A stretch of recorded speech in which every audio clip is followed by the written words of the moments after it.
Hello guys, ഞാനിപ്പോ വന്നിരിക്കുന്നത് തിരുവല്ലയിലെ സീവേൾഡ് under water tunnel ആക്വ show കാണാനാണ് കേട്ടോ. കയറി ചെന്നപ്പോൾ തന്നെ എവിടെ ഒരു ഫിഷ് ടാഞ്ചൽ മൈസൂർ പാലസ് മുക്കി വെച്ചിരിക്കുന്നു. അത് മൈസൂർ പാലസ് തന്നെയാണെന്നാണ് എന്റെ വിശ്വാസം. എന്റെ ഫ്രാൻസ് പറഞ്ഞു ഇവിടെ മത്സ്യകന്യയ്ക്ക് കാണാമെന്ന്. അത് സത്യമാണോ എന്ന് അറിയണമല്ലോ. അതിനുവേണ്ടിയാണു ഞാൻ 100 രൂപ ടിക്കറ്റെടുത്ത് അകത്ത് കയറി.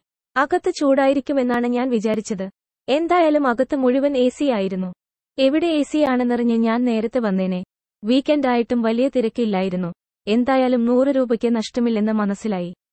കൊല്ലാം കേട്ടോ, നല്ല വേബുള്ള സ്ഥലം.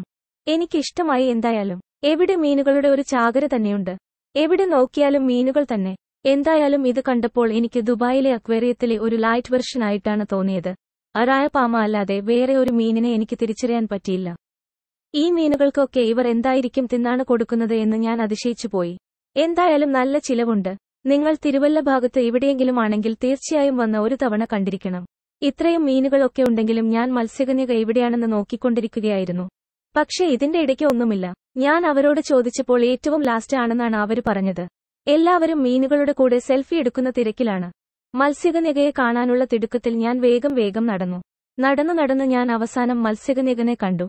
പാവം മത്സ്യകന്യകനെ കാണാന് തിരക്കില്ല. മത്സ്യകന്യകന്റെ വീഡിയോ എടുക്കാൻ എനിക്ക് പറ്റിയില്ല. ഈ കാണുന്നതാണ് മത്സ്യകന്യക. പുള്ളിക്കരി അങ്ങു റേഷ്യയിൽ നിന്ന് വന്നതാണ്. ഇവിടെ നല്ല ട്രെയിനിങ് ഒക്കെ കഴിഞ്ഞാണ് ഈ വെള്ളത്തിൽ നീന്തി തുടിക്കുന്നത്. കുട്ടികളെക്കാട്ടിലും കൂടുതൽ മത്സ്യകന്യകയെ ഇഷ്ടപ്പെട്ടത് പ്രായമുള്ളവർക്കാണ് കേട്ടോ. ഒത്തിരി അപ്പച്ചൻ മാ അവിടെ നോക്കി നിൽപ്പുണ്ടായിരുന്നു. ഞാൻ സെൽഫി എടുക്കാൻ നോക്കിയപ്പോൾ പുള്ളിക്കരി പോസ് ചെയ്തു തന്നു. എന്തൊക്കെ പറഞ്ഞാലും സമ്മതിച്ചേ പറ്റൂ. ഇത്രയും നേരം വെള്ളത്തിൽ കിടക്കുന്നത് ഒരു കഷ്ടപ്പാട് തന്നെ. അങ്ങനെ ഒരു വീഡിയോയും ഫോട്ടോയും ഒക്കെ എടുത്ത് മുന്നോട്ട് നടന്നപ്പോൾ ഒരു അണ്ണാൻ ചേട്ടന്റെ ദേഹത്തോടു കൂടി നടക്കുന്നു. വെള്ള അണ്ണനെ ഞാൻ ആദ്യമായിട്ടാണ് കാണുന്നത്. ആ ചേട്ടന്റെ ദേഹത്ത് കുറെ തതകളിരിക്കുന്നത് കണ്ടോ? അഥു കദിക് കഥു ഭാഗ്യം. ഈ അണ്ണാൻ എല്ലാവരുടെയും ദേഹത്ത് കയറും. ഇതിന് നല്ല ട്രെയിനിങ് കിട്ടിയിട്ടുണ്ടെന്ന് തോന്നുന്നു. അത് ചാടി നടക്കുന്നത് കാണാൻ നല്ല രസമാണ്. അവരറിയാതെ അതിനെ പോക്കറ്റിൽ ഇട്ടുകൊണ്ട് പോയാലോ എന്ന് ഞാൻ ഓർത്തു. ഇഗ്വാന തൊടാൻ എനിക്ക് ഭയമായിരുന്നു. സകല ധൈര്യവും എടുത്ത് ഞാൻ അതും ചെയ്തു. അപ്പോൾ അവിടുത്തെ ചേട്ടൻ പറഞ്ഞു അവിടെ പാമ്പ് ഉണ്ടെന്ന്. പക്ഷെ ഞാൻ കണ്ടില്ല. അപ്പോ ചേട്ടൻ പാമ്പിനെ പുള്ളിയുടെ ഷർട്ടിന് അകത്തുനിന്ന് പുറത്തെടുത്ത് എന്നിട്ടു എന്റെ ദേഹത്ത് വെച്ച് തന്നു. പാമ്പ് ദേഹത്തോടെ ഇഴയുമോ മസാജ് ചെയ്യുന്നത് പോലെയാണ്.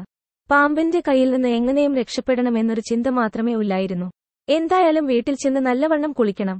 അല്ലെങ്കിൽ വീട്ടിൽ കയറ്റില്ല. എന്റെ ധൈര്യം ഓർത്ത് ഞാൻ തന്നെ അതിശയിച്ചു. ഇതിന്റെ പുറത്തിറങ്ങിയാൽ വേറെയുമുണ്ട് പരിപാടികൾ. കുട്ടികൾക്ക് കളിക്കാൻ കുറെ എറ്റാമുണ്ട്. എന്തായാലും ഞാൻ അതിലൊന്നും കയറാൻ പോയില്ല. അതിൽ കയറി എങ്ങാനും ഛർദിച്ചാലോ? കാണാന് നല്ല രസമുണ്ട്. രാവിലെ ആയിരുന്നെങ്കിൽ ഇത്രയും രസം കാണില്ലായിരുന്നു. അങ്ങനെ 100 രൂപ മുതലാക്കിയ സന്തോഷത്തിൽ ഞാൻ വീട്ടിലേക്ക് മടങ്ങി.